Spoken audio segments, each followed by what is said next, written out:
lost private. We're in Normandy.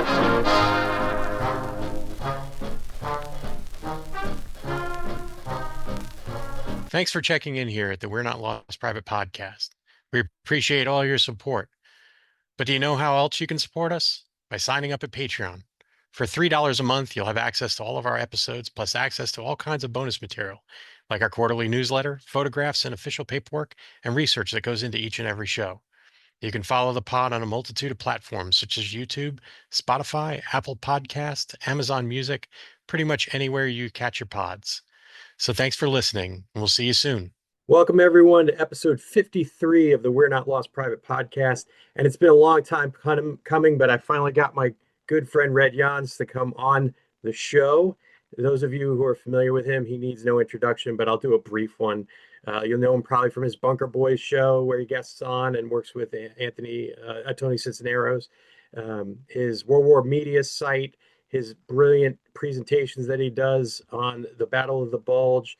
He's probably one of the finest Battle of the Bulge historians and tour guides out there. Like I said, he needs no introduction, and that's probably too meager for his qualifications. But Reg, welcome to the show, pal. Hey, welcome, Joe.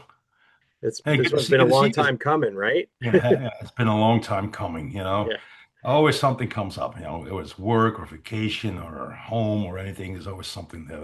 Well, hey, we're we did it. We're here. We're doing it. we're here, right? So I first tossed this idea to you, it was probably about a year ago, I guess, when the pod was first spooling up. But like you said, everybody's busy. You're doing things. You're taking tours out. I'm taking tours out. I'm working. You're working. Families. But now we finally cut a little bit of time in a soft spot in our schedules, Yep. and we tossed about some ideas. You gave me a list of like five or six, and I think we at one point had settled on Lazarus Ridge and maybe Eric Fisher Wood. And great stories. Lanzarote is like casualty levels for the Germans, I think, are a little murky. But the dynamics of that fight are not, and it's that small band versus overwhelming odds kind of story, which always captures everybody's imagination. And the Eric Fisher Wood story to me is interesting because it's just there's a mystery in there because you It is don't still the myth. It's still a myth. I right. And mean, his dad, who was a retired brigadier general, helped mhm. perpetuate the myth quite a bit when he was still alive. But then Yeah, you go ahead. Sorry. he came back a couple of times to visit the people of Meyerode, who actually witnessed all the events happening after they last seen Eric Wood in the woods. So he visited a few times and wanted to keep telling them the story. And he wanted to get him his son a Medal of Honor, but of course, there are no eyewitness accounts. There's nothing. It's all speculations, Yeah. and the whole story is based on what the locals remember Remembered. Yeah. or want to remember. Yeah. And again, just a fascinating story. But then you pinged me and said, "Hey, let's just do a bold show." And I was Yeah, like, "That's brilliant. I mean, if you're going to do a bold show, you got to have the bold guy. We've got the bold guy, just and see where it will take us. And yeah, I know. I mean, and it's a fascinating battle. I mean, it's the biggest battle the U.S. Army ever mhm. fights in.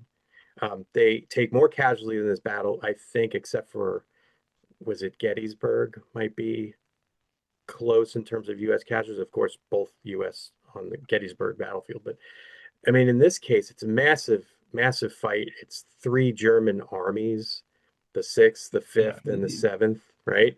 It's like you said, Joe, it was still is the greatest ground battle that was fought in the history of the United States Army. And especially when you look at the numbers, they're staggering numbers on both sides. Yeah, it was at 200,000 Germans at the start of the fight and 80,000 or so Americans, give or take. No, it was basically total, if you look at the American numbers, 600,000 Americans were committed to this battle. That's without the guys from logistics. So that's another Yeah, 200,000. It's basically 800,000-ish American troops. it's massive. Yeah, yeah. By the end of the battle, there's that many on the field. But I think early That on, many. it's Well, the much larger. Germans started a counter attack, their surprise attack, with an approximate number of 235,000, and then kept building it up to close to 400,000. So you get some French troops here, some Belgian troops, some British troops here, Canadian troops here. So the total number is about 1,200,000 people fighting here for 5.5 weeks. And interestingly, every time I take folks out on that battlefield, they always remark to me how small it is. Like, especially when you get down near Bastogne, where it's very compact perimeter, but Hmm. really, because of the nature of the terrain, there's a lot of canalization. The Germans have to go through very specific routes almost, and it really it's still very compact when you think about the individual fights that go on, right?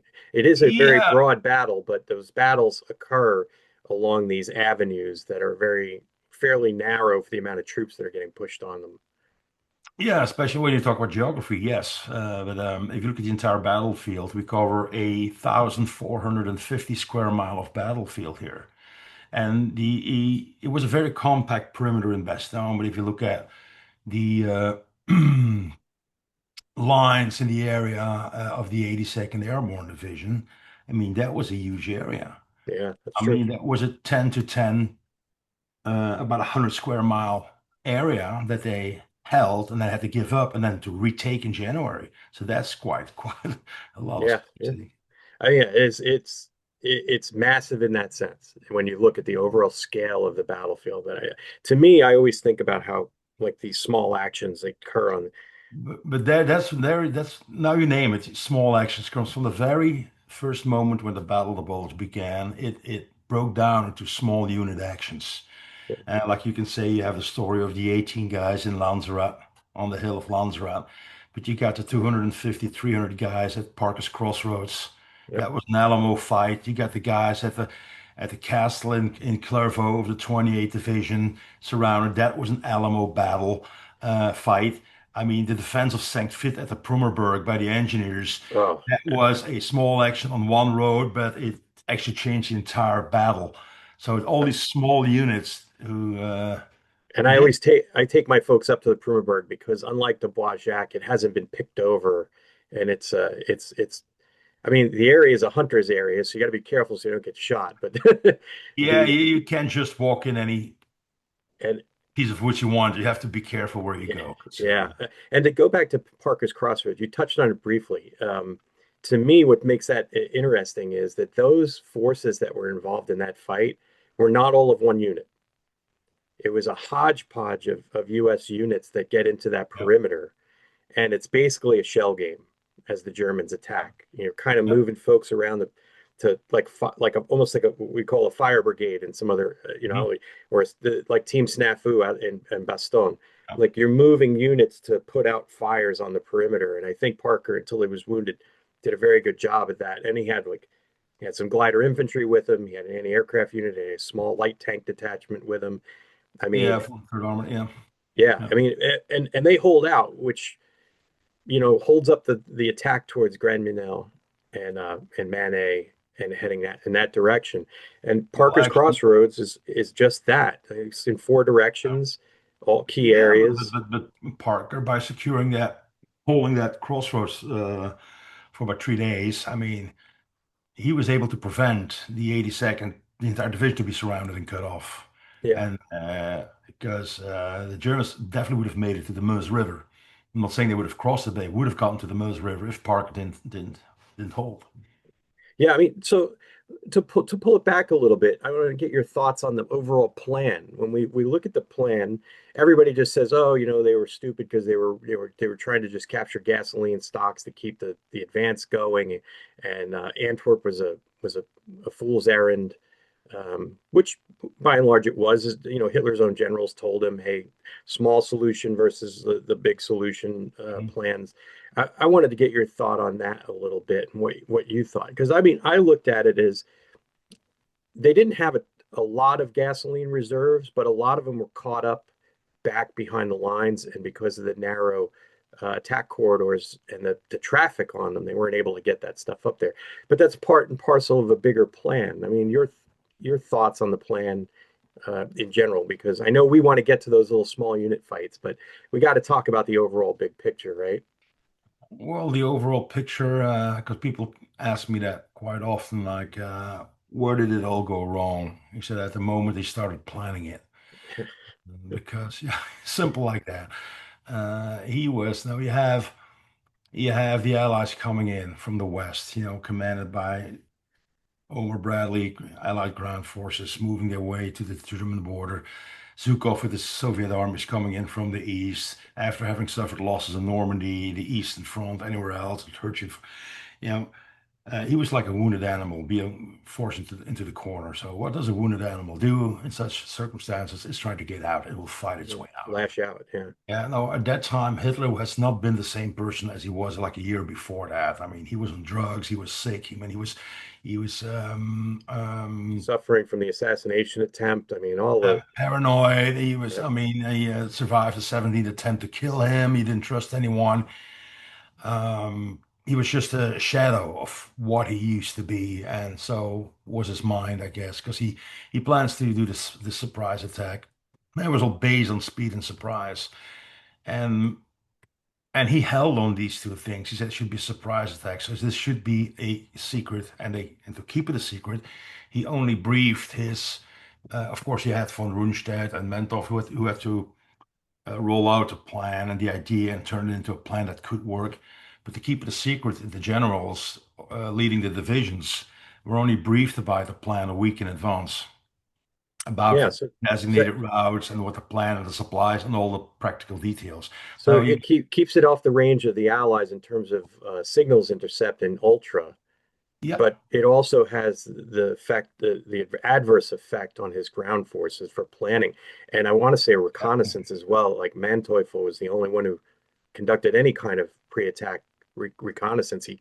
He was able to talk Hitler into allowing him to do it, but Dietrich and Brandenburger weren't able to do the same thing. no, no.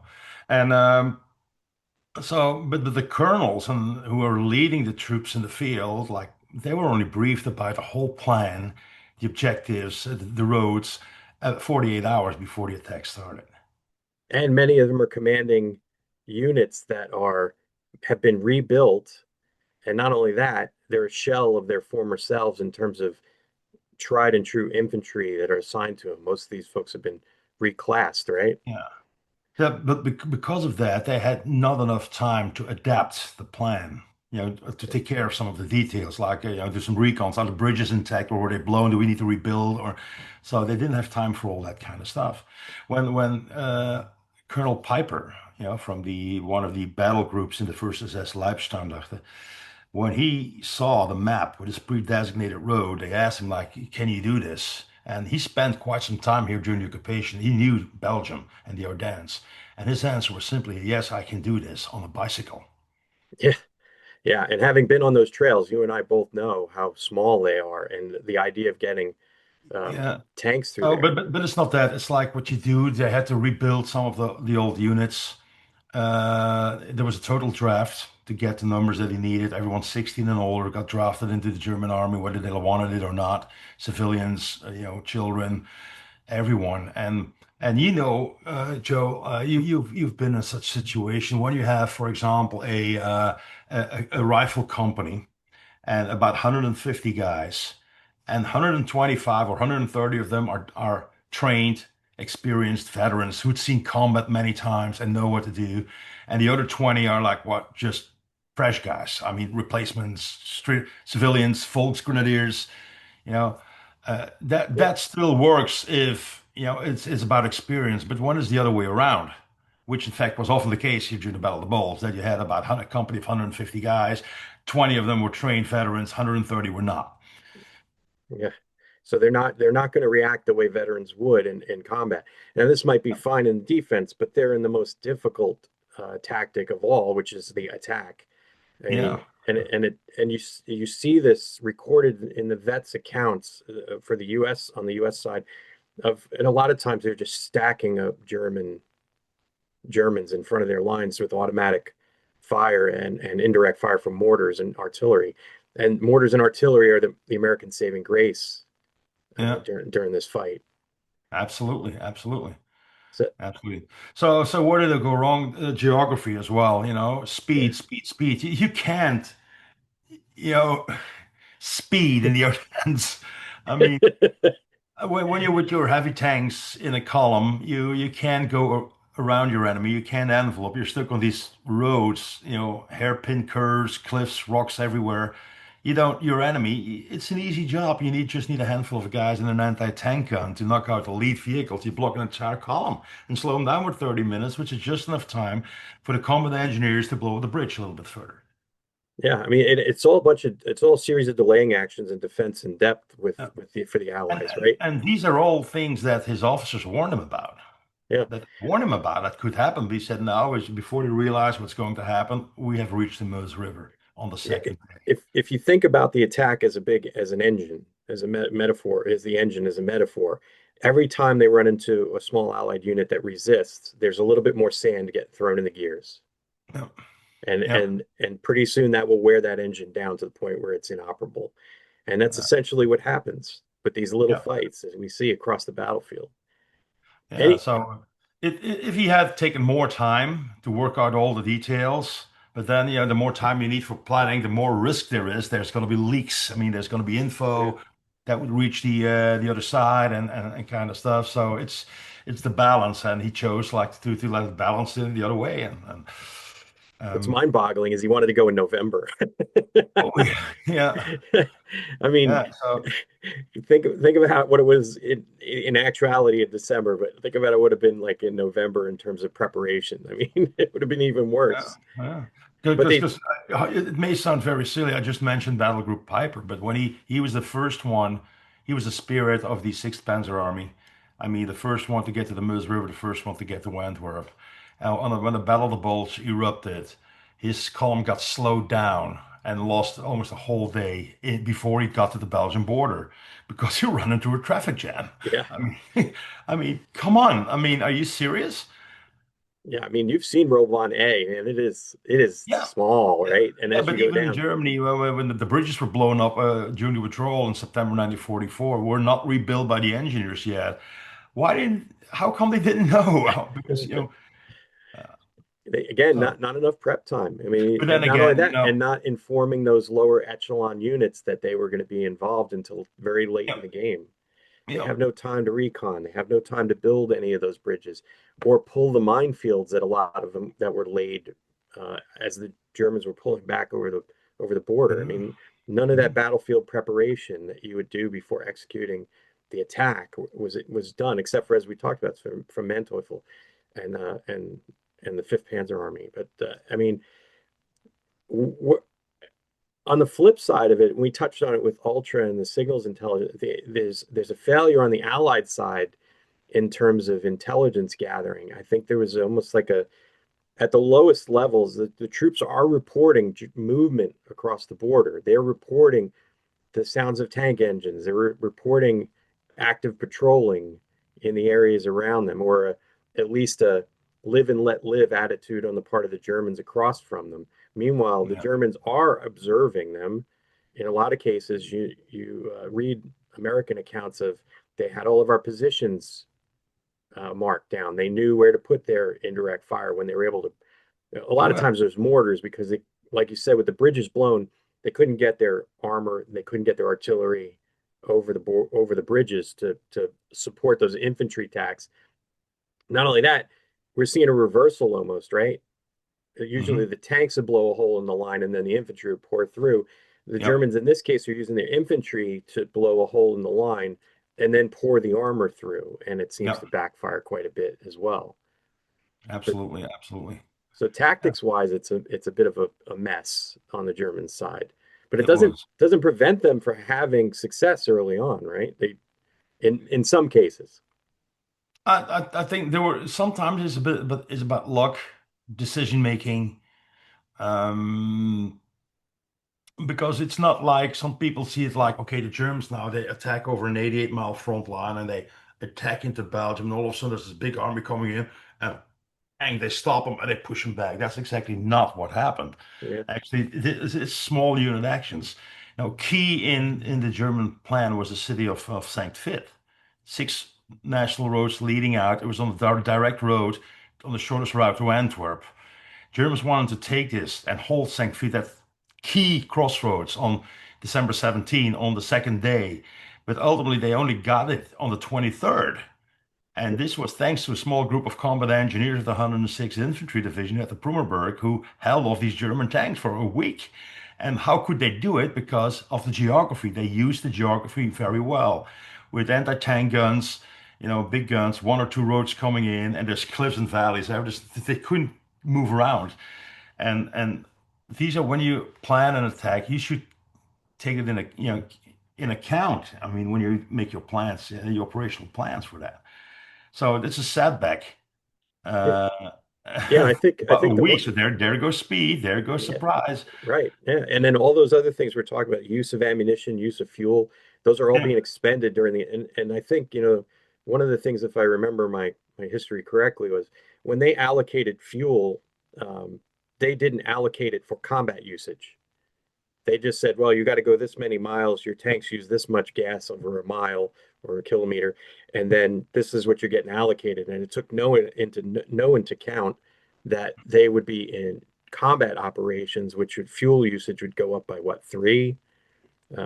So that wasn't even taken into account. And then you have the yeah, inability to get that fuel forward and that ammunition forward. So they're trying to raid U.S. Fuel stocks and capture. yeah, Not only that, absolutely. mobility too, right? There's Yeah. a severe lack of mobility on the part of the Germans. A lot of horse-drawn elements within it. Orders are to capture as many vehicles as they can from the They American did. army. They did capture vehicles. They did. Well, initially when on Rollbahn A, when it came to the town of Bollingen, which was completely bombed to pieces, they took about 10,000 of liters of fuel, which they took from the Allies because there was a lot of ordnance there. Was a big fuel Yeah, dump at where now the big playground is in the center of the town. Um, and they use it even when we talk about the Malmedy massacre. Battle Group Piper took American trucks from the 285th Field Artillery Battalion and used them because they were gassed up and nice trucks. Piper said, take them because some of them were found back on photos in La Glace where the final battles were fought by Battle Group yeah, Piper. Trucks of the 285th, American trucks, who had no reason to be there. yeah. Uh, Plus, so, they had to took volunteers of American drivers too, because a yeah, lot of a lot of the Germans didn't know how to drive American stick shifts. The yeah, six bys.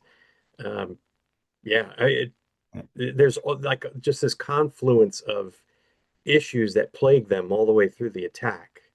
Um, yeah. but yeah, like you said, that the fight at the Prunenberg, I think the 106 gets a bad rap sometimes, largely because of General Jones and his inability to process information quickly enough with his staff and be able to react quickly enough. Not only that, there's communications issues between him and his commander. Um, there's a And miscommunication, right? 106, when 106 guys were still up on the Schnee Eifel Ridge, like a thumb into Germany, and the Battle of the Bulge began. German armored units they come around the ridge and using the valleys to close in on both sides of the unit. And I forgot the commander's name again, but of the 106th Division. But he actually called Middleton, the army commander, at his headquarters in Bastogne because they were part of the 8th Army Corps. And he said, what shall I do? Shall I hold and stay longer, or shall I move the division from the ridge and pull back towards St. Fit? Yeah. But there were like cracks in the line. I mean, in the radio, it's just connection gone. Then again, it was very hard to communicate at that point. And the Middleton says something like, hey, Kik, you're in the best position to decide. I mean, you can analyze and decide what to do. So then General says, well, okay, he didn't tell me. He didn't give me an order to withdraw, so I'm staying. So it's interpretation, communication, stayed a little bit too long, and then ultimately almost two entire regiments got cut off near Schoenberg and surrounded. So between the Belgian border and St. Fit. Yeah, he had So that could very that have slim been prevented? Yeah, with a better communication, he had maybe. that very slim amount of time before he got enveloped that he could have pulled the two regiments off of that Yeah. position and withdrawn. They would have still gotten beaten up, but he might have gotten out of there at least a regiment's worth of troops. And I remember he was shoving elements of Seventh Armored Division forward, trying to break through to them and get them through There were Schoenberg. several attempts to break out from their side as well. I mean, but they all two or three attempts failed. And then Yeah, separate from each other, both regimental commanders decided to start up negotiations about surrender. Yeah.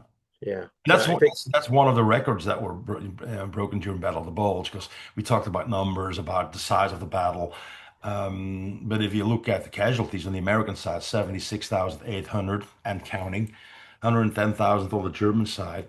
But if you look at the second largest surrender in history of the U.S. Army, that was the surrender in Schomberg Yeah. on December Yeah. 19, 1944, 7,000 plus. That was never seen before in U.S. history. I mean, especially in the battlefield outside of the United States. Then later there were the Bataan death marches that were about 14,000. That's, Yeah. that's one of the many records because during the Battle of the Bulge, 20 Americans were awarded with the Medal of Honor. That's a staggering number. And if you Yeah. go to the town of Krinkel Rockrot, you had over a period of 4 days, you have 5 Medal of Honor recipients in one Yeah. town. Let's talk about that battle a little bit because to me that we we talk about Jones commanding the 106 and his inability to process information and make decisions that could save his two regiments. General Mhm. Robertson is on the other end of the spectrum. This guy is nimble of thought. He's aware of his terrain in front of him, what forces he has, how he wants to use them. He knows he has the Elsenborn Ridge. He can tie him with what's left of the 99th, who had been hit really, really hard. Again, we touched on the Lanzareth Ridge, which was the INR platoon from the 394th of the 99th. Robertson is like, this guy's an all-star in terms of decision making, right? I mean, Oh, yeah. the way he fights his division and his regiments in this battle are pretty amazing. But let's talk about It was all about the about Twin Villages is just a decision great making fight, right? because numbers can tell you a lot, and also about decision making. I just mentioned the 20 Medal of Honors. 16 of them were NCOs. Yeah, I mean, and that's where the rubber meets the road in a small unit. Those are the guys because you, And these were the guys that had to make decisions. And these Medal of Honors, that goes from like in the beginning of the attack, being the last man standing, covering the withdrawal of your company, you know, like with a 30 cal, and I move back from one fire break to the next one, slow down the advance, giving cover. And that's not something they order you. This is a decision that these guys made by themselves when the events were happening. I yeah, mean, you could different weapons to save your a squad from a bridge while they're under tank attack, stuff like that. I mean, that's amazing. It's amazing stuff. yeah. I mean, and you hinted on it with the Twin Villages. I mean, that is a slugfest. Panzer Graveyard. I mean, the Yeah, way that battle is fought, it's street by street. It is, yeah. But people should understand the reason why it needed to be was so important because of course the strongest defense that they had was at the Elsenborn Ridge, and yeah. the Elsenborn Ridge on that ridge was a military camp. And that was built in 1894 by the Germans because before World War One, that area was still Germany.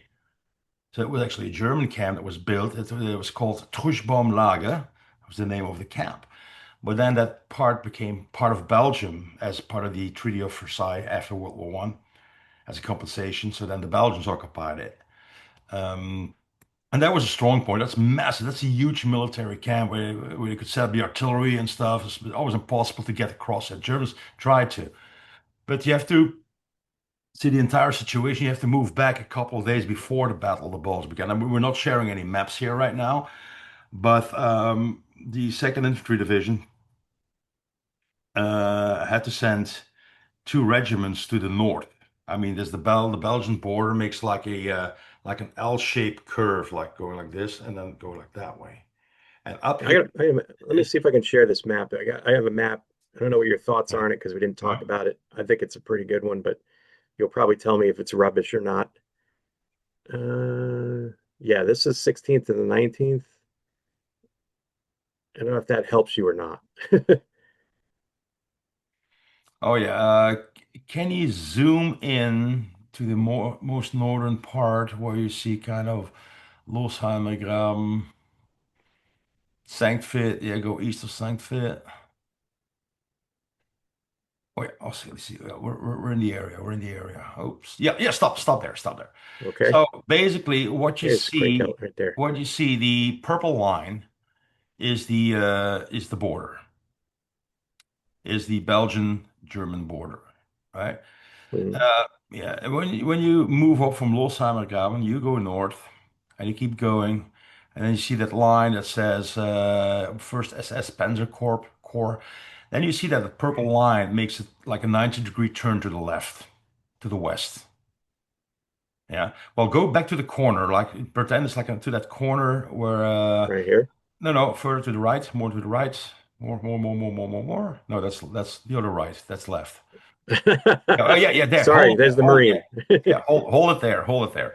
So well, basically, what you see is two regiments of the Second Infantry Division were sent north across the to the Ruhr River, Yep. and their job was to occupy the dams, two dams on the Ruhr River, because because you can see it near König, you see Ruhr, yeah. So because they were afraid that if the Germans would blow these dams, that the whole Ruhr Valley would be flooded, which would be a big Impact the problem river for the crossings troops to the later on. north to get to Cologne and get to the Rhine. Right. It would impact the river crossings later Yeah, on. so So yeah. but therefore these two regiments had to fight their way through the Siegfried Line, which are the fences that you see, the green stuff that you see. They had to fight their way to a heavily defended Siegfried Line and then spearhead into Germany to capture these dams. So basically, the attack starts in the late night of the 14th of December to the 5th, and then the 14th of December. And they suffered a lot of casualties. Two entire regiments, I think almost an entire regiment got lost or wounded, killed in that battle. But you see the name of Wallerscheid. Ultimately, on the 15th, they managed to break through that Siegfried line near Wallerscheid and go north towards Monschau and to Ruhr, to the Ruhr River. So Mhm. that happens on the 15th of December. So the Americans are like a spearhead into Germany. So what happened the following morning, right behind their backs, as you can see, the orange and the red lines, arrows, the Battle of the Bulge begins. Yep. So you see Rockerot crinkled right in the middle, yeah. So if you go to the border, that's where the 99th Division was holding the line, yeah. So they've Mhm. been pushed back and they get into a fighting withdrawal towards Camp Elsenborn, Yep. Right over withdrawing, here. yeah, through Hunningen, Murringen, Crinkles. Now, big problem is if everybody pulls back to the military camp in Elsenborn, these two regiments who had just broken through the secret line and are in Germany would be completely isolated Yeah. and basically lost. So it was so important to make a stand at Crinkled Rockerot long enough so that these two regiments could fight their way back into Belgium. And basically, that's what happened because a few hours after they had broken through the Siegfried line and went north, the order came to turn around and pull back. At that time, the Germans had closed the gap behind them at the Siegfried line again, so they had to fight their way through it a second time, through that Siegfried line. And that's why the Wallerscheid crossroads is still referred to by those veterans as Heartbreak Crossroads. Yeah. But in order to give them the time to fight their way back, what was left of the 2nd Infantry Division, 99th Infantry Division, had to make a stand at the twin villages of Kringled and Rockerod long enough.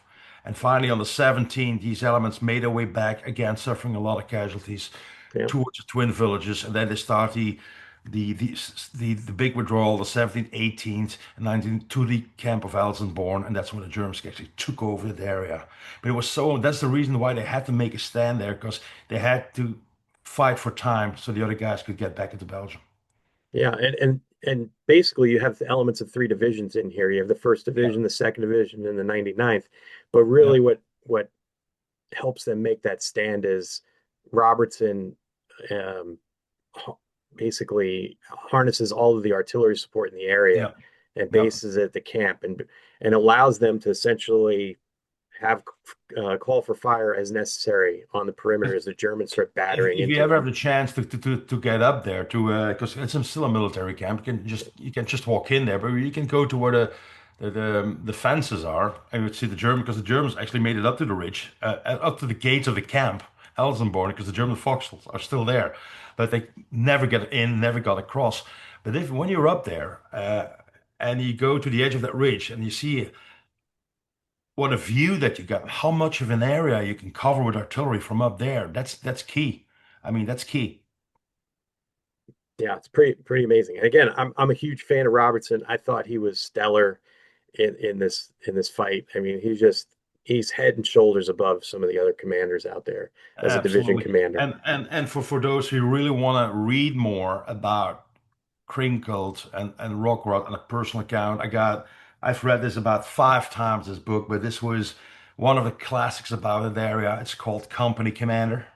Oh yeah, it's got to be on your shelf if you are. It's got to be on your shelf by Charles MacDonald, who was a veteran of the 2nd Infantry, had his headquarters at the Loosdale Crossroads, just outside of Rockerat, towards the woods. And it's all very detailed in the book what happened on these first couple of days here in that area of the Battle of the Bulge. It's There a you go, must Reg's read. book recommendations. They'll be happening all through the episode, so listen up. Yeah. But yeah, that's a fantastic book. I remember reading that in my teens, way back, way back, when I was living in New York and going to high school. I remember reading it, just amazed at the level of detail and the desperation of the fight at the crossroads there at Lonsdale. He's just a phenomenal writer, and he later became a U.S. Army historian who ended up helping to write some of the. Absolutely. He spent many weeks in the Ardennes doing research, and he was hosted by Andre Meurice, who was my big mentor when I started showing my interest in the Battle of the Bulge. Andre is still alive and kicking. He lives in Bowling, and he was a really good friend to Charles MacDonald. And Charles stayed there for days at Andre's place doing the research, and because people ask me like, Reg, which book is the book on the Battle of the Bulge? Well, it depends if you want stories. I mean, there's many good books on the Bulge. There's some crappy ones too, but if you need the best book for research, that's the one. Again, the other one of MacDonald is A Time for Trumpets. Yeah, oh, That's it's the so good, Bible. so It's good. very hard to read, very technical, but it's if you have to look something up, this is the one. That's the one Yeah, I reach out to first. So again, Charles MacDonald, like you there you said, go. the Another recommendation. military historian. Yeah. But we want to look at the whole battle. We want to move a little bit south here and take a look at some of the advancements here because you got a different story over here, especially with Piper's Conf Group and Niddle's Conf Group and their advances. Again, I don't know what your thoughts are on this map. I like it. I think it's a bit busy Mhm. because there's so much happening. But for the first 3 days of the fight, to me, this is pretty good, actually.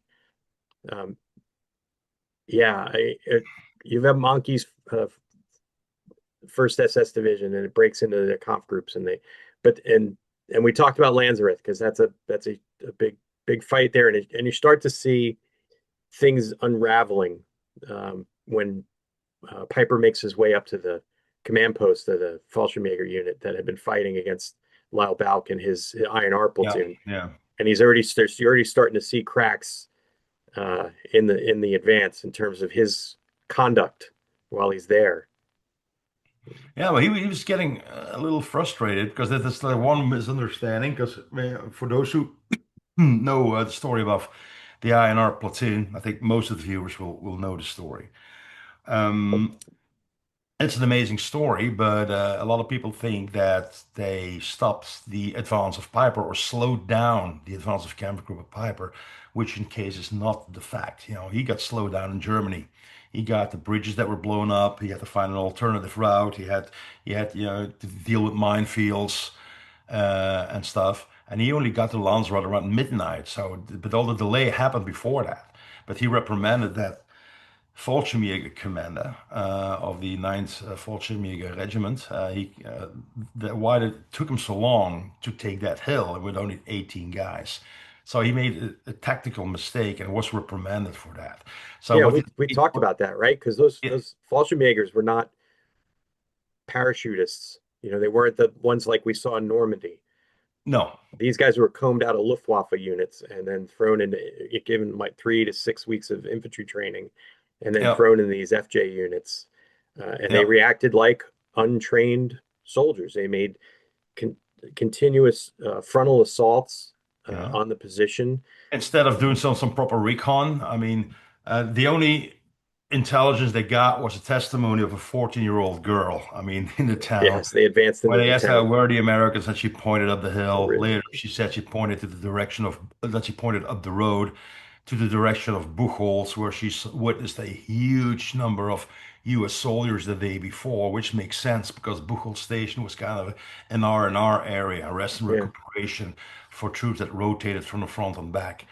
So that makes sense, but the Germans then thought, well, there was a whole lot of Americans in these woods, but they didn't check. They didn't send any recon. They just started attacking You know, in a quite silly way. So Piper reprimanded them for that. But all the delay for Battle Group Piper happened in the hours before. Nevertheless, what Lyle and the men did against 500 German paratroopers was amazing. I mean, it's yeah. an amazing story, but they did not slow down Battle Group Piper. No, and Piper was so mission focused at one point he basically sacrifices Yeah. a tank or two. And he's like, there's minefields. Okay, just drive through the minefield. I don't care. Like, there's Yeah. mines. Okay. Yeah. They said just send us tanks through it. Yeah. And we'll just pivot You around them can and keep see going. the frustration starts building up already at the beginning, right? Yeah. 48 hours in advance, he gets his orders and the details of the plans, the route of his battle group. Looks at it, he nods his head, he said, "This is crazy, right?" He's very ambitious. He said, "I can do it on a bicycle, but I will do it." Then, first delay, even before you have to bear in mind, you're the spearhead of the entire battle, right? Yeah. You're the first ones to cross the Meuse River, the first ones to get to Antwerp. And the first obstacle is at the, not even before you reach the German border and you're behind schedule. Yeah. Then you run into that these Fallschirmjäger who didn't do quite a good job. You're frozen. You haven't slept for probably 48 hours. Now, and it starts, it's kind of must have been for Piper like he got up that morning and hit his little toe against the bed, like, or you step on the Lego cube, it's going to be a terrible day. I mean, It starts early on and it just it gets starts worse. early, and it started early on for Piper. And that probably has also resulted in later decisions that he made or had to make on stuff. Then the stuff at Lanzarote, then you're getting short of fuel. Then ultimately you're slowed down. You get your bridges blown up in front of your face. I mean, stuff like that. Um, so yeah, it wasn't his best week. Yeah. Yeah. No kidding. Yeah. He's a um, interesting character when you look at, like you said, I think that, the sleep issue, the lack of rations probably is a whole host of things, and then the overall stuff with his comp group. Like you said, the fuel, um, ammunition. I mean, at one point before they even launch, they get a detachment of King Tigers, and he basically says, "Go to the back of the line. I don't want you anywhere up near my point because you're going to just Yeah, wreck everything. The roads, you're hardly maneuverable. A lot of the tanks were like down for maintenance. He just yeah, extends this entire. I mean, because everybody's these the traditional look of Battle of the Bulge when you see pictures of it, you almost invariably see King Tigers involved in the imagery, but yet they were not critical components of this advance. In fact, they were a no, no. hindrance based on what the thought of the commander and how much fuel they use and how maintenance heavy they are. And they're like about 3 or 4 gallons per mile or something like that. Yeah, Yeah, and they just don't have the extra fuel to spare for that, no, especially no. in combat operations when that fuel usage goes way up. Yes. But I mean, we could talk about his battle group all day long, and I know he's a sexy choice because people just love the idea of it. But there's so much more happening, and as you said, Saint Vit, um, and the 106th, and then later on the 7th, we talked Yeah. about uh, Hmm. how capturing that critical road junction town is just as important as say Bastogne in terms of the road networks. I think it was even more important than Bastogne. Yeah, As because you also don't logistic. have the lion's share of the German mechanized armies up there. Like when Yeah. you look at Brandenburger's army, it's built around infantry division. It has a few stugs attached to it, but it doesn't have the mechanized component like the No, other no. two armies. Brandenburger's Seventh Army was the Seventh Army. It was not the Seventh Panzer Army. It was Yeah, the Seventh Army. So but I mean, it's in Manteuffel's area of operations where they have the most success, I think. yes, in the center part of the Bulge. Yeah. But yeah, Yeah. Vit is just like you said, an amazing fight when you think about it and what happens there and how long they're able to hold out. And Yeah. again, it's just absolutely throwing all kinds of sand They, and grit into the engine. but as you can see, east of St. Fit, I mean, you see the German advance only using like three main roads coming in, from the southeast, east, and northeast coming in. And these roads were in poor conditions. There were snowy roads, ice on the roads. So, but on both sides of these roads, there are like icy fields, there are rocks, there are valleys. There's nowhere you can go. So that's easier to defend. You don't have to set up a defense like in Bastogne. I mean, Yeah, they can't pivot out into these fields and yeah, conduct flanking maneuvers, they because kept hitting it from the east on these two roads, for mostly the road coming in from Zetzwallerode. That were most of the roads that the bulk of the German armor was attacking onto St. Fit. So it's a road you set anti-tank guns and just blow every tank off the road that comes around a corner. That's and yeah. you deploy your bazooka mans, your mortar guys on in the fields between the rows, and that's a very good use of the terrain to set up the defense. And they held it for a week like that. Yeah, no, and notice all the blue lines too. If you're looking at this on the YouTube feed, if you look at it, you notice all the blue lines. All of those you're canalized into those positions because you need the bridges to cross them. And as we talked about early Absolutely. on, the German army at this time is engineer poor. They Yeah. don't have enough combat engineers to bridge a lot of these. And in some cases, they're using civilian engineers to support the efforts to get across. And they don't build bridges like combat engineers build bridges. So, I mean, again, everything is conspiring to throw the operational timeline off. And again, like we talked about, not enough preparatory time, not enough distribution of units, specific units across the Yeah. three armies to make up for the problems they encounter.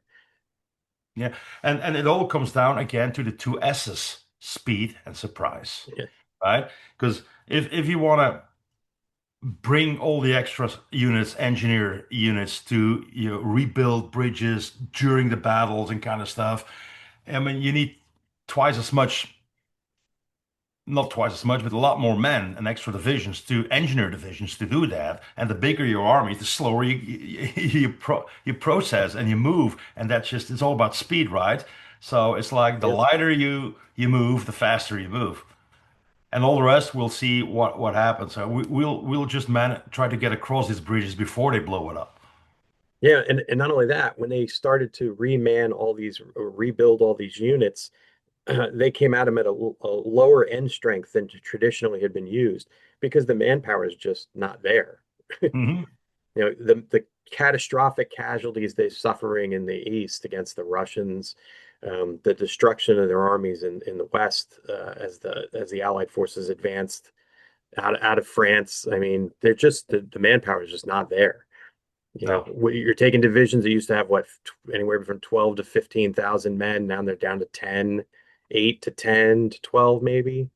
I mean, that's a No. lot of manpower when you think about it across multiple divisions. And Yeah. like you said, they just don't have it. But obviously No. the battle continues to extend, Yeah, but southward.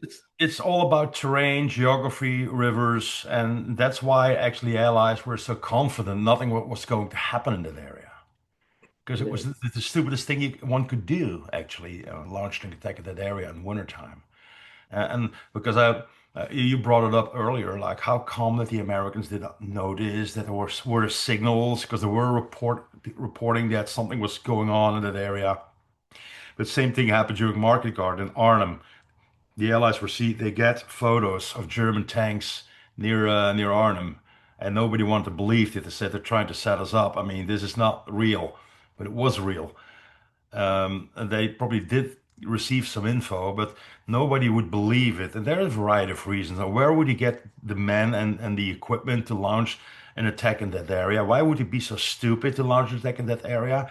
Why would he open another front? Because you have to bear in mind, I mean, they had just returned from Market Garden, but they were still battling at the Hürtgen Forest, yeah, which would become the longest battle in the history of the United States Army. So he was battling the Russians on the east. He was battling the Allies at the Hürtgen Forest. He was defending the borders. Why would he open another front, a third front line, to the south. Yeah, Nobody actually believed in that. I mean, yeah. I mean, it defied all logic in terms of what they were almost every Allied assessment at the time viewed them as on the back foot. Um, and it countered all logic. And maybe that's why you have some initial success, because like we talked about, the Allied intelligence apparatus, mhm. very stovepiped at the division and army level in some cases. But for the most part, you it was almost like you had groupthink. Oh, this is a quiet area. The Germans aren't going to do anything here. It's winter. They're going to rest up and wait for the big push to defend, Yeah, especially as we get closer to the Rhine. This yeah. So, defies all logic. also the main focus for the Allies was to the northern Herschen Forest. Aachen was already liberated. They were trying to get to Cologne, to cross the Rhine in Cologne, and then move on to Berlin. They're still in that battle in the Herschen Forest. The main focus is to the north.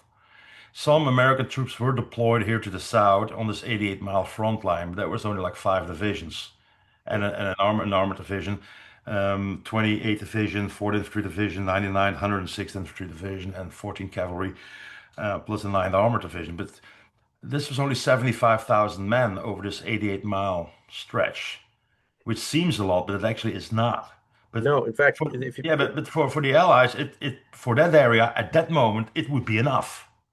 for the folks that are looking at this, if you look at the elements of the Balletti Bucket Division, the 28th, from the Mhm. top portion of the map, the 110th Infantry Regiment, all the way down to 109th, the 109th, Yep.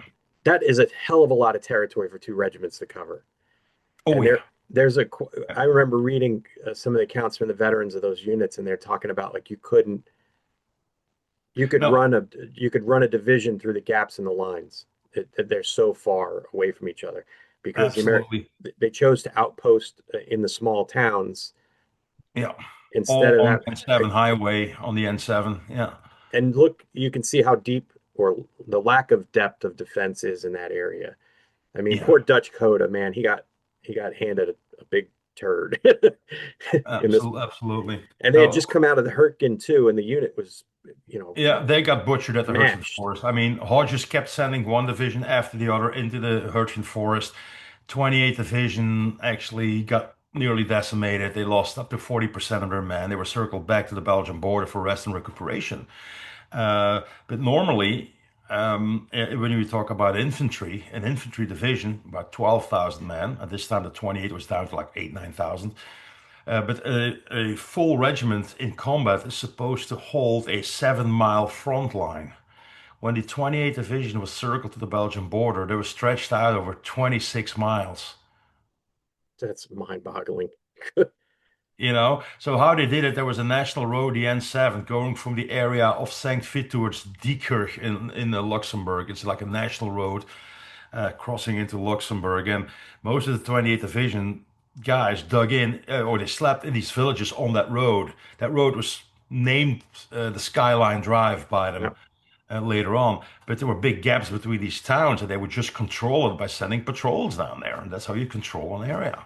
Yeah, Skyline Drive is actually a geographical feature here in where I live in Virginia. It's near the Shenandoah Valley, and when you go on it, you can look for miles and miles, and it just runs along a series of mountains and Yep. it is similar. I've been on both, and it is similar in terms of geography. So it's easy to see why it got named that. Yeah. But I mean, again, just look at the amount of territory that the two regiments have to cover, the 110th Yes. and the 109th. Yes. It's just absolutely massive. And if you're looking at it, you can see the red lines just going right through the lines. And that's, Just going through it, yeah. And even in the area of Wales, the musical band of the division band, musical chapel, actually these guys they turned in their instruments and traded it for guns and rifles an anti-tank and weapons. Yeah. bazookas, and they were sent to the front line as a fighting unit. I mean, in Wales, there's a memorial dedicated to them. They were called the Bazooka Boogie. If those of you who follow along on our Facebook page, I actually posted an excerpt about the band. Okay. Check it out. It's pretty interesting read. One of the band members, it's an account of one of the band members, and then the Hmm. official 28th Division history. talking about that exact thing. It is an amazing story, and again, like we talked about early on in the episode, it's these small units Yep. that just are able to contribute to the defense in depth in slowing down the German advance and throwing their timetable Yeah. off. At And the what amazes me is that it's small units, mostly commanded by like a captain or a lieutenant or a staff second sergeant, lieutenant or a staff sergeant. I mean, but right? these guys were the decision makers.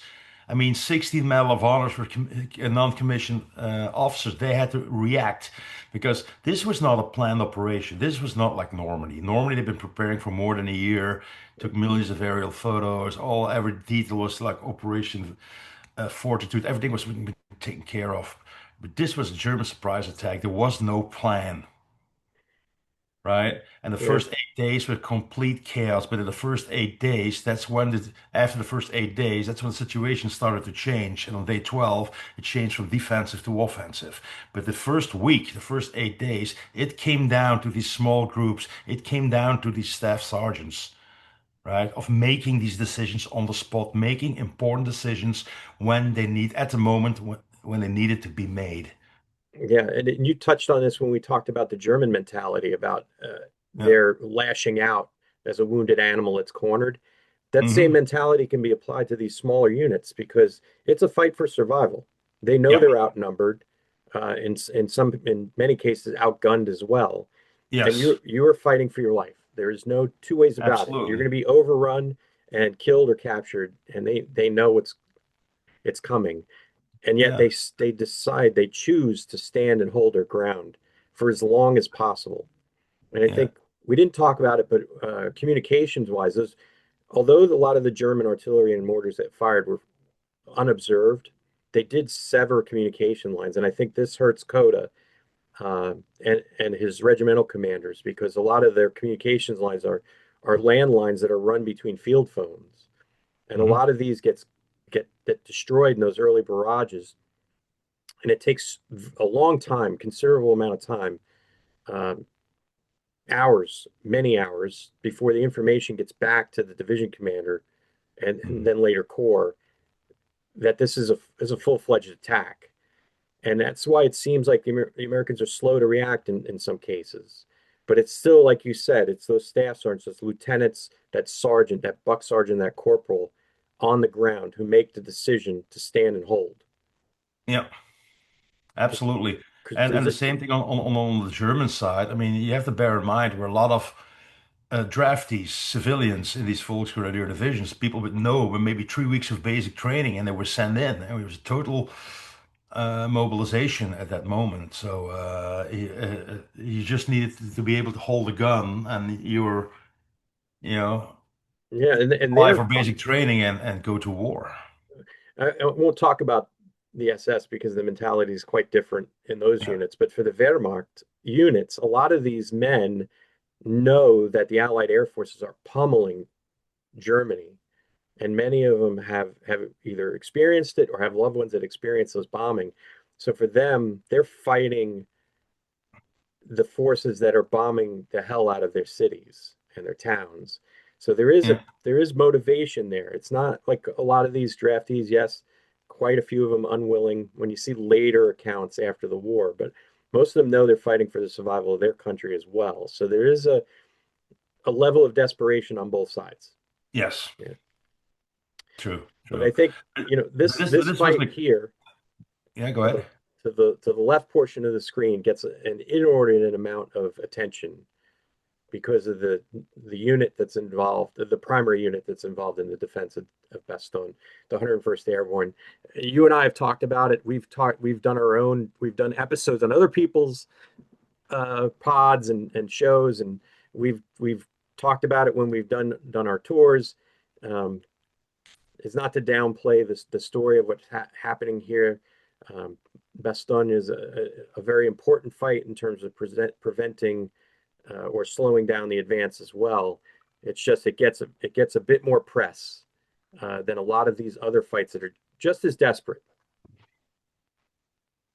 Oh well, yeah. Bastogne was important for the Germans logistic wise, but initially when they because of the seven roads leading out of the city, but it was not on a direct route to Antwerp, not on the shortest route to Antwerp. But it was interesting for Manteuffel, his Fifth Panzer Army, to get supplies to Dietrich in their way up. So, Yeah. but initially three divisions were sent down to Bastogne. Two armored divisions. It was the Second Division and the Panzerleer Division, and General Koch was 26th Volksgrenadier Division, and the tanks were supposed to give artillery support, but it was up to the infantry to take Bastogne, basically. But when they ran into a Cockot, ran straight into the 101st, who were marching in, and when he was briefed that they were facing the Screaming Eagles again, he knew that it was not going to be an easy job because he'd been fighting them in Normandy, and he knew they were one of the toughest guys in the army. So he knew that it wasn't going to be an easy job.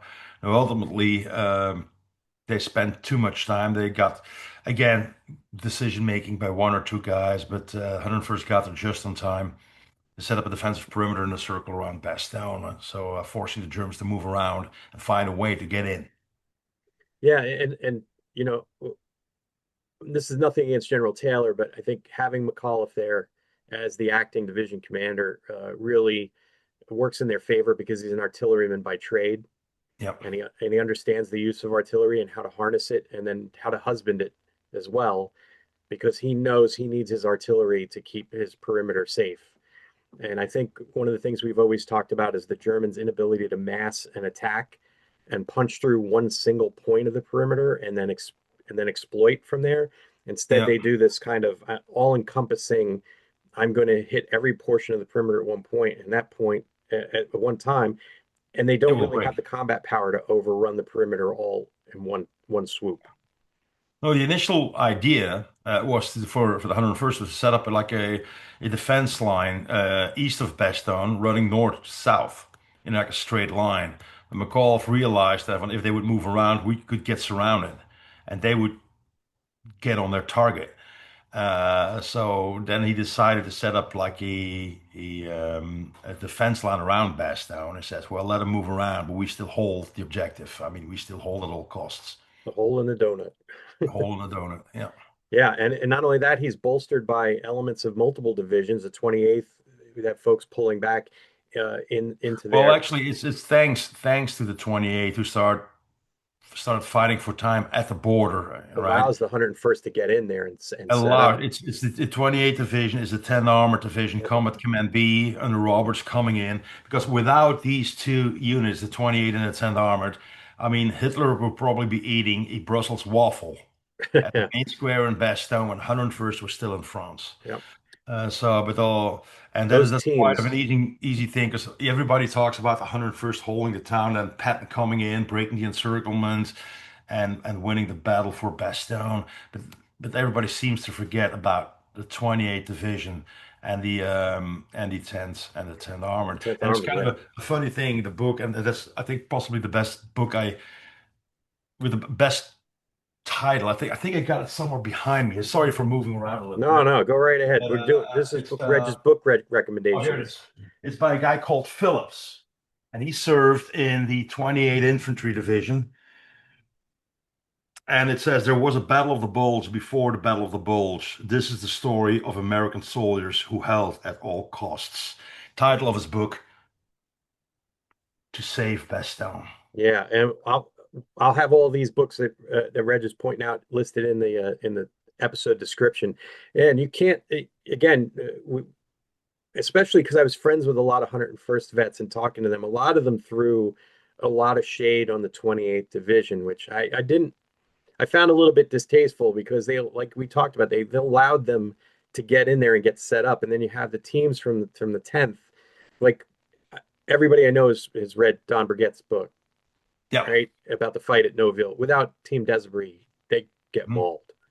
They Yep. absolutely get mauled because they got hit by a number of panzers up in the northern part of the fight. And without that tank team there, that infantry tank team, that battle goes a completely different way. And then you have Team Cherry and Team O'Hara too. Cherry in particular, which Cherry essentially gets O'Hara. destroyed. Oh yeah. I mean, but they buy the 101st enough time to get in position. And we can't forget Absolutely. also, And this is not a matter of days. This is a matter of hours. yeah, and not only that, the artillery units that end up in Bastogne are not organic to the 101st Airborne, No. right? These are uh, division and corps level artillery units that end up in Bastogne that end up being utilized by McAuliffe to defend the perimeter with his infantry. And Yeah. he's able, and because they have robust comm lines, they can call back and request artillery fire to blunt German advances into the perimeter. Hmm. And I think, there's it's such a nuanced battle with so much more happening. And again, I'm not picking on the 101st. I love those guys. So many of them my friends, so many Yeah. of them are your friends. We love those guys to death, and they've got their esprit de corps, and they rightfully deserve it. But there was so much more happening here. Absolutely. If you see the entire map, now why is Bastogne so popular? And because actually it was the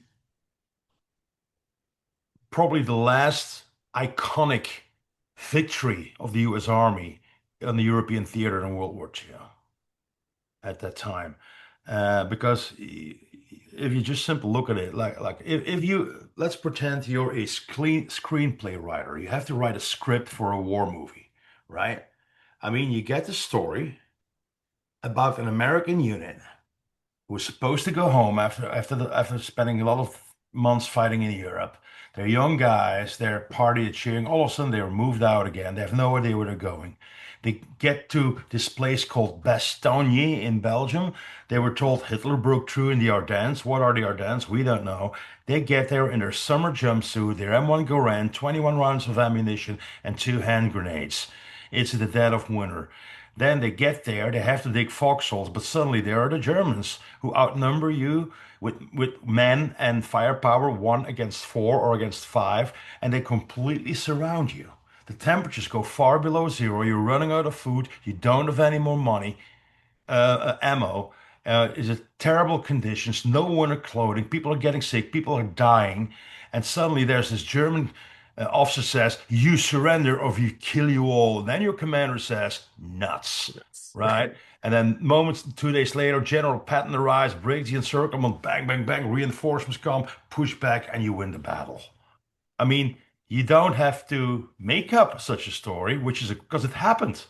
no. And understand that the press at the time latched on to this story to Absolutely. to Because, motivate yeah, the and American public.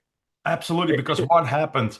This is December 22nd. So, what happened 3 days before? 7,000 Americans surrendered at St. Vith, east of St. Vith. Yeah. For the public opinion back home, they needed this good story. Don't forget the Malmedy massacre happens, The even though it's Malmedy not really massacre happened on the Malmedy. 17th. These bodies were only found in January. All that kind of stuff. This is bad news. Bad news But the coming. survivors of that massacre are coming back and being debriefed, and they Eisenhower made sure that story got put right in the press, so Yep. everybody would understand what they were dealing with. But then you have this. This is a morale building fight. Everybody loves an underdog story, right? Absolutely. And you this is a Hollywood movie that happened for real. I mean, Battleground. you can't tell it more American, right? At that time frame, that's what they needed. They needed that story to put it in the papers. Now, on the 28th of December, which is 2 days after Patton's, Fort Armour broke the encirclement in Bastogne, General Maxwell Taylor arrives in Bastogne. He immediately takes over the command from General McAuliffe, and he starts moving his headquarters away from the Bastogne barracks. He splits it up for security, one in Ile-le-Pré in a farmhouse, and one in the castle of Ile-la-Hesse. Mhm. But McAuliffe, he stayed at his side, assisting him for 8 more days until the first week of January. And every evening, because the corridor, what you see this side of Bastogne, was now open, he would leave to do interviews, go to banquets, telling the nut story over and over and over and over and over again. And it's quite amazing because a couple of years ago I got a copy of the original because I have to say on the day after General McAuliffe replied nuts, the sky cleared in Bastogne and 2 sticks of Pathfinders. Where our friend parachuting to Jack the best Agnew went. down. Yeah, you know the guys. Scrabble Williams, Venstermacher, all the guys. Yep. And they had to set up the beacons to mark the supply drop zone. So there were supply drops. The official operation report for that Pathfinder drop was called Operation Nuts. Yeah, I remember talking to Jack Agnew about that. This was used propaganda-wise big Yeah, time in America because they needed that story. But that's still why today a lot of people think or believe, like, hey, the Battle of the Bulge, that was best known. yeah, yeah. But I mean, you and I know we spend so much time on there taking people around that battlefield. I mean, it is a terrific underdog story. Yep. You and I have known members of that division for many years, and we're blessed to talk to them about that fight in particular. But I mean, Mhm. but when you think about it, how many other little mini bastions occurred all across this Well, battlefield? if you zoom out, you look at St. Fit, Parker's Crossroad, Loshammergraben, going north, Yeah, I mean, all of these. Manhay, La Roche, Houffalize, Yep. Malmedy, Battle for Malmedy, Oh yeah. Elsenborn. I mean, it's they're sprinkled all over the. Battles at Vielsalm, 82nd Airborne, Trois Ponts, They're all over Park. the battlefield. All these little stories, they're all similar. I mean, in that bands of Americans cut off, surrounded, fighting sometimes to the last man. There's so many stories out there we'll never know because No, some of those little but bands got wiped out. that's what makes the Battle of the Bulge so interesting. It's like Normandy.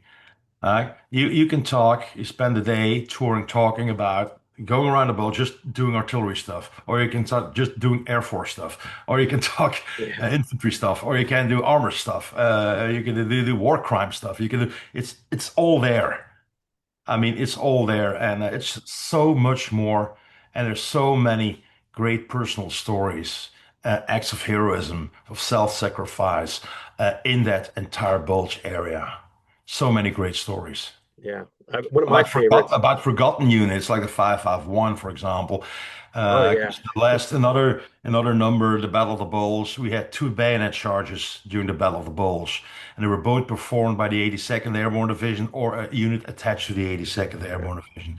The 504 did a bayonet charge on the town of Cheneux, but the 551 Parachute Infantry Battalion did the bayonet charge and Rochelenval onto the German hill there, which you terrible can visit. casualties. That's an amazing story, but I'm not going to say nothing happened in Normandy. Sorry, Paul Woodish, all my friends in Normandy are doing great. A lot of stuff happened there. They talk about Colonel Cole's bayonet charge on the Cabbage Patch in Scarentan. Well, we had two bayonet charges here in the Bulge. Yeah. So, and you can visit these areas. There's so many stories to be told, which is One amazing. book that I really enjoyed, and I don't know what your thoughts are on this one, but I like Gerald Astor's Blood Dim Tide. I thought that was Mhm. very good because it's all just fueled by veteran stories. It's not a big picture technical look at the battle. It is just veteran stories from cover to cover, and those to me are the most engaging and the most enduring stories. Like you, Yeah. my passion to do this stuff is all based on my interactions with the veterans and hearing their stories. And me. And of course, you. Yeah, no, but if you really and you can concur. If you really want to know, you can read a lot about the bowls. We can recommend a lot of great books, fantastic books. I mean, about, and I like these individual stories, these personal stories. But sometimes you need to get the big picture. So what I always try to do on my tours and stuff is I will give you the context. Like this is the era, that's where it was, this is what happened, this is what the situation was, and then I can boil it down to some personal stories that way. And Yeah, but to I do much the really same. Yeah. and I and Joe, I think I don't know when was the first time that you came to visit. Was it 2016? 2016. Yeah. Yeah, you've been back a couple of times since doing the whole Bulge kind of stuff. Yeah. But you must agree with me. You only can get a good understanding about the Battle of the Bulge and the struggles on both sides. You can only get that when you visit the area and Yeah. see what the actual Ardennes are like. Because, for example, Bastogne, it doesn't look like the rest of the Ardennes. Bastogne are the rolling hills. But when you go to La Glaise, it's like, And if you have to see these roads, you have to see these bridges, these rivers, these hills, these woods, and then you understand. Then you can really understand. And the thing that I'm always impressed with the Battle of the Bulge battlefields are unlike, say, Normandy and Holland, they haven't been overrun by modernization for the most Mhm. part. A lot Well, of this stuff is still in situ. It's you can yeah, no, still go and see it unchanged. it's not like the Netherlands, no, but there's still a lot of old farmhouses when you go like Dennenau comparison. There's a few guys on Facebook who Florent Planard, they did some great Dennenau and finding these specific locations. So it's pretty cool to see, but it's still there. Yeah, it's one of my favorites to go and visit. Like it's one of The bullet holes in the yeah. walls, the I mean, I've trenches, the done Normandy foxholes. only tours. I've done Normandy, Netherlands, Belgium, Germany, etc. Um, but the Battle of the Bulge is one of the few tours I'll actually do that's just one fight, where I don't go anywhere else, but we just go to Belgium and do that. Like, to me, Yeah. that's because if one, it's so important. Not that the others weren't, but it's such an important fight. And two, like you said, you can't appreciate the fight until you're standing on the ground there. Yes, absolutely. And then if you see the really big picture, because of course the German plan it didn't work. Never got to the Meuse, never got to Antwerp, and then but let's say that the Battle of the Bulge would have worked. That the Wacht am Rhein, Hitler's plan, it would have worked. What if he would have reached Antwerp? What then? What next? Right? I don't think he The- thought past that. His idea was it was going to just create this yeah, cut massive off, take the rift. port, cut off the supply line, hostage Yeah, the entire First Army, and okay. Um, but still, he, you really believe that the Allies were going to say like, "Oh, sorry, Mr. Hitler, you got us there. You won." yeah. There's going to be a phone call from FDR to Churchill saying, "Hey, you know what? I think this relationship's not working out. We Yeah, should probably divide and just do our separate things, and we'll see you later." I mean, yeah, hope is not a strategy, but he was hoping that he would cause this rift in the Allied command that would rupture the Allied uh, yeah, command structure. I mean, yeah. hope is not a strategy. No, yeah, well, yeah. So, My friend, but still, I mean. this has been fantastic, man. I always love these. I I hope everybody gets something out of this. And we didn't get to dive into the really small stories as much Hey, as we should, Joe. We should do that. We should do that I think we're small due story that stuff. another one soon, maybe when you're if you've got something in your schedule. I mean, Well, this if was the people want to hear some more stories and pretty good stories and with some extra photos and kind of stuff, I mean, nah, why not? people don't have the appetite for that. Come on. But I think what we did was we set the table really well for the for another couple shows based on whatever your schedule looks like. You ping me when you're ready to go. We'll do this again.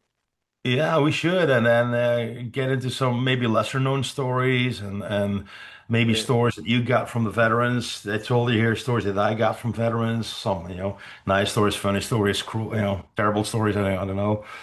Like Uh, I said to my buddy Fred, he said, "Man, I could listen to a 10-part series on with you two talking." And I said, "Well, 9 of those parts would be Reg, and one would be me." No, no, no, no, no, no, no. You met a lot of these guys too, Joe, back in the US, so you knew a lot of them. My friend, this has been fantastic. Thanks so much for taking time out of your schedule. I know you're in the off season and you're trying to relax, and I just ruined a Sunday morning for you. No, no, I'm good. It's now it's like 5:30 ish, so I'm start cooking Oh, dinner dinner for the time soon? boys. Coming soon, All 35 minutes an hour. Yeah, right, pal. Well, let's let me we'll so we'll touch base and we'll get ready to set up another one whenever your schedule will allow, okay? really looking forward to it. Thanks, pal.